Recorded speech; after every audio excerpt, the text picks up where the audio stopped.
नमस्कार, मैं हूं पवन त्यागी।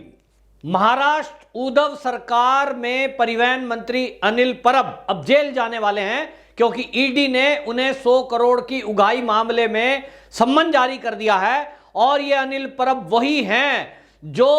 बीजेपी के केंद्रीय मंत्री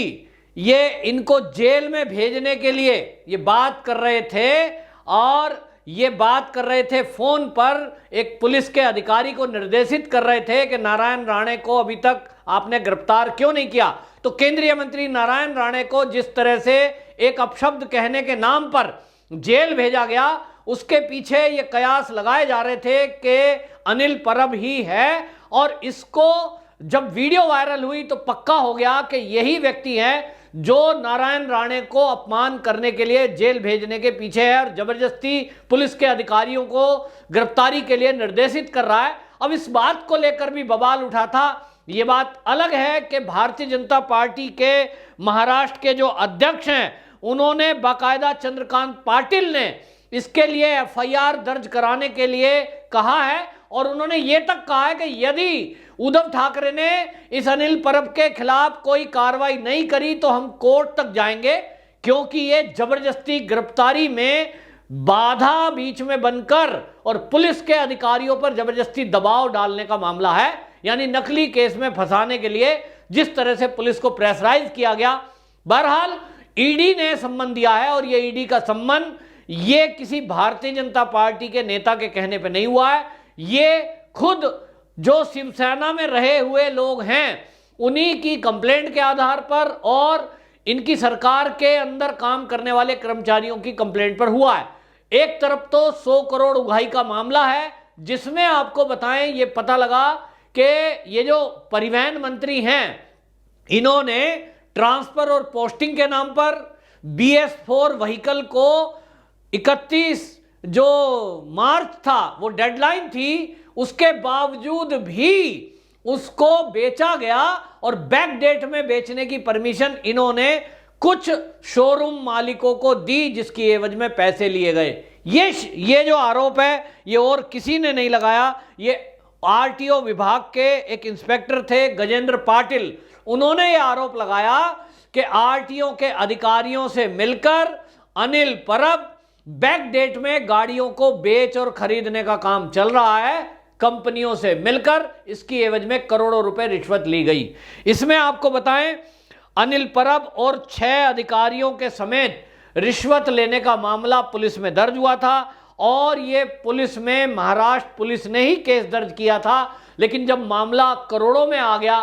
तब ये ईडी को ट्रांसफर हुआ और ईडी ने अब जांच करने के लिए बाकायदा इनको नोटिस दे दिया है, सम्मन दे दिया है। अब सम्मन में जांच होगी कि वो जो पैसे आए थे जिसका आरोप लगाया गया है वो किस किस में बटे। निश्चित रूप से एक बार फिर ये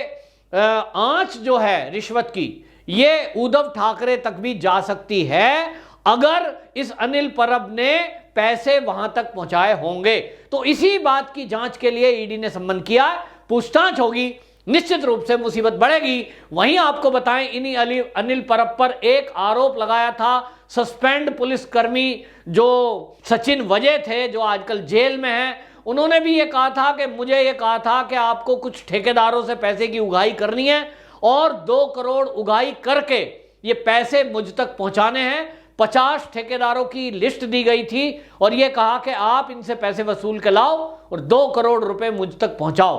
तो इसको लिखित में सचिन वजय ने बाकायदा ये कंप्लेंट लिखित में दी थी। अब इस मामले की भी जांच सीबीआई तक जाएगी, लेकिन इसको ईडी भी पूछताछ करेगी कि इस तरह से आप एक पुलिस के जो सचिन वजय नाम के अधिकारी थे पुलिस के एपीआई, वो उनके जरिए आपने कितने पैसे इस तरह से महाराष्ट्र में पूरे में उगाही करी। अब आप समझिए कि मुंबई शहर के अंदर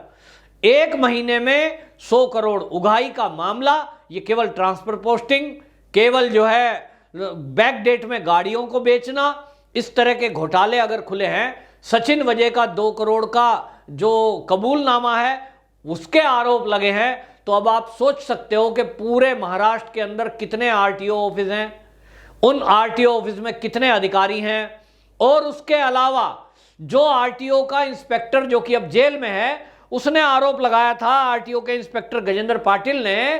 कि महाराष्ट्र के अंदर जितने भी टोल नाके हैं उन नाकों से होकर प्राइवेट बसें गुजरती हैं, उन प्राइवेट बसों से आरटीओ के जरिए पैसा इकट्ठा किया जाता है और वो पैसा अनिल परब तक लाया जाता है। ये बहुत बड़ा आरोप उद्धव ठाकरे के एक मंत्री पर है। होना तो अभी तक ये चाहिए था कि उद्धव ठाकरे अनिल परब को कहते कि आप इस्तीफा दीजिए और इसके खिलाफ एक जांच इंक्वायरी बिठाते और यदि इसमें कहीं दोषी पाया जाता तो जेल में भेजते, बजाय इसके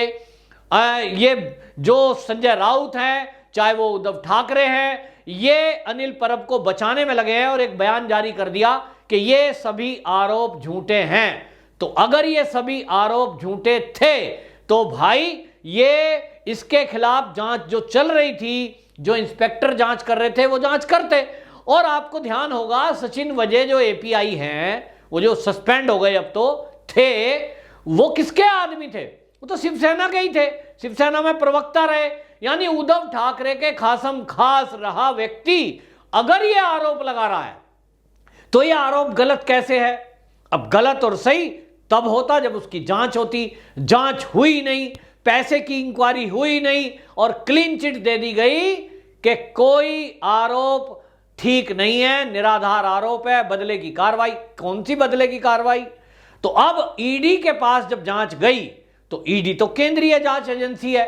और वो अपनी निष्पक्ष जांच करेगी। तो निश्चित रूप से वो जो 100 करोड़ उगाही का मामला है, अब पहला ईडी का काम होगा कि वो पैसे के स्रोत का पता लगाएगी, पैसे कहां इन्वेस्ट हैं, बैंक खाते, पूरी प्रॉपर्टी सब खंगाली जाएगी और अब पूछा जाएगा कि ये जो प्रॉपर्टी है यदि वो आय से अधिक पाई गई तो कहां से आई है? सीधा सा सवाल है। अभी हमने देखा कुछ दिनों पहले उद्धव ठाकरे सरकार में, चाहे वो उनके सचिव थे, चाहे वो कुछ और मंत्री थे, इन लोगों की आय से अधिक संपत्ति और नियमों को ताक पे रख के समुद्र के किनारे बनाए गए बंगले, ये चीजें खुलकर सामने आई थी। तो एक जो सचिव है उसके पास इतने पैसे कहां से आए और उसने ये नियमों को ताक पे रख के कैसे बंगला बनाया? कुल मिलाकर दिख रहा है कि केवल महाविकास अघाड़ी के बजाय महाविकास वसूली जो बीजेपी वाले बोलते हैं वो नारा सही होता दिखाई दे रहा है बीजेपी का, क्योंकि इनको केवल ये एक काम आता है कि जो इनके विरुद्ध बोले उसको पकड़ करके जेल में डाल दो, उसको डराओ, उसको धमकाओ, उसको मारो पीटो और मुंह बंद कर दो, चाहे वो मीडिया कर्मी ही क्यों ना हो। तो इसी कड़ी में हमने देखा सुशांत सिंह राजपूत का मुद्दा, दिशा सालियान का मुद्दा, ये सबसे ज्यादा अगर उठाया था तो नारायण राणे ने उठाया था और नारायण राणे की इसी वजह से ये नारायण राणे को टारगेट करने की कोशिश कर रहे होंगे। लेकिन आपको बताएं, नारायण राणे बीजेपी का वो कद्दावर नेता है जो कोंकण में उनका बहुत अच्छा असर है और कोंकण के बहुत सारे वोट दाता मुंबई में होने वाले चुनाव, जो बीएमसी के चुनाव आने वाले हैं, उसमें निर्णायक भूमिका में होते हैं। निश्चित रूप से कोंकण का जो रहने वाले लोग हैं, मूल निवासी कोंकण के, जब मुंबई महानगर पालिका में वोट डालेंगे तो इस बात का ध्यान रखेंगे कि उनके लिए जमीन पर जुड़कर काम करने वाला नारायण राणे, उसका इन्होंने अपमान किया, उसको जेल में डाला और किस तरह से उनके घर पे हमला हुआ और हमला करने वालों को, ये जिहादी मानसिकता वालों को इन्होंने प्रमोट किया और शिवसेना में उन्हें बड़े बड़े पद दे दिए। तो ये एक मराठा का अपमान किया गया और इस पर जरा सी बात को बतंगड़ बनाया गया और बात तक भी उनको डराया धमकाया जा रहा है कि हम ऐसा कर देंगे, हम इतने केस कर देंगे। हालांकि वो केंद्रीय मंत्री भाजपा ने बनाए हैं और वो बनाए इसीलिए हैं कि कोंकण जो बेल्ट है और जो पूरा महाराष्ट्र भी है, वहां के लोग जो आज उपेक्षा का शिकार अपने को महसूस कर रहे हैं, ये देख रहे हैं कि केवल महाविकास अघाड़ी तो उगाही में लगा है, वो जनता के विकास का ध्यान नहीं दे रहा है। ऐसे में महाराष्ट्र में कोई तेज तर्रार नेता को जिम्मेदारी देना जरूरी था और इसलिए मोदी सरकार में उनको मंत्री बनाया गया, एमएसएमई सेक्टर का मंत्री बनाया गया है, जो कि लघु उद्योग के मामले देखता है। और निश्चित रूप से महाराष्ट्र जो कि और मुंबई खास तौर पे एक आर्थिक राजधानी कही जा रही थी, आज की डेट में उसकी हालत खराब है, तो उसको ठीक करने के लिए नारायण राणे को ये पद दिया गया। लेकिन इसी पद के देते ही शिवसेना में खलबली मच गई थी कि शिवसेना का एक व्यक्ति गया हुआ, वो बीजेपी ज्वाइन की और आज उसको कैबिनेट मंत्री बना दिया। भाई ये तो मोदी जी की स्टाइल है कि जो अच्छा व्यक्ति वो देखते हैं उसको वो जिम्मेदारी देते हैं। अब शिवसैनिक अगर ये सोच रहे हैं कि नारायण राणे की यात्रा या नारायण राणे का प्रचार या नारायण राणे के प्रभाव को वो डरा धमका कर झूठे पुटे केस में जेल में डालकर कम कर देंगे, तो ये उनकी भूल होगी। क्योंकि नारायण राणे वो दमदार नेता है कि जब वो केंद्रीय मंत्री थे भी नहीं, वो तब भी पूरी दबंगई से मुद्दों को उठाते थे, उद्धव ठाकरे से सवाल पूछते थे, टीवी डिबेट में आके दावे से कहते थे कि शिवसेना का कोई बड़ा लीडर दिशा सालियान की मौत के जिम्मेदार है। अब इतनी बड़ी बात कोई दबंग आदमी बोल सकता है, क्योंकि जिस तरह से हमने देखा कि बड़े बड़े लोग चुप हो गए, बड़े बड़े मीडिया हाउसेस मौन हो गए, बड़े बड़े मीडिया हाउसेस को पकड़ करके जेल में डाल दिया गया, तब ऐसी स्थिति में यदि कोई एक शहर महाराष्ट्र में दहाड़ रहा था शिवसेना के विरुद्ध, वो था नारायण राणे। और इसी पावर से शिवसेना में बौखलाहट है। ये संजय राउत कभी कुछ बोलते हैं, कभी कुछ बोलते हैं, इसीलिए संजय राउत भी कह रहे हैं कि ये बदले की कार्रवाई की जा रही है, नारायण राणे को लेकर बोलते रहते हैं। लेकिन अब सवाल ये है कि अब ये जो ईडी की कार्रवाई है,